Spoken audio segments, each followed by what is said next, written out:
Nga viti I largët 1948, kur Shqipëria barazonte 0-0 ndaj Jugosllavisë në Kupën Ballkanike deri më sot, kombëtarja kuqezike ka zbritur në fushë 52 herë në muajin qershor. Në një muaj që për shumë kënd lidhet me fillimin e verës dhe shpresës, për kombëtaren shqiptare qershori ka qenë shpesh muaji I përballjeve më të vështira dhe tërësit sportiv. Statistikat flasin vetë. 52 ndeshje, vetëm 16 fitore, ndërsa 27 janë humbje.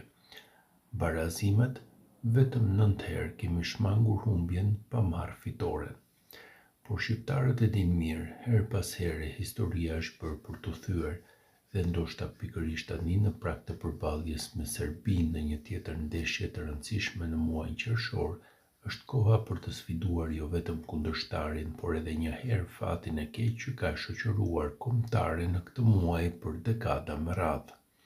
Nga Tirana e vitit 1950 dhe Gjermania e Euro 2024, kemi mposhtur Bullgarinë në Tiranë më 7 qershor 1950 me rezultatin 2-1, një fitore e hershme që frymëzoi një brez të tërë tifozësh.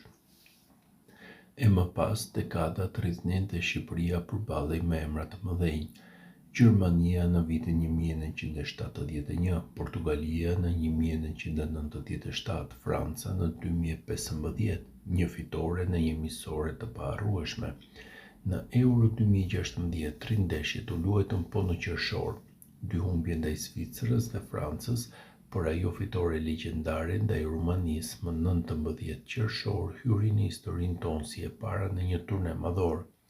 Në vitet e fundit, shenjat e ndryshimit kanë filluar të duken. Fitore ndaj Moldavisë, Ishujve Faroe, madje edhe një barazim heroik me Kroacinë në Euro 2024 më 19 qershor.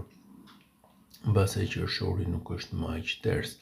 Në futboll, si në jetë, statistikat flasin, por fati shpesh flet më fort.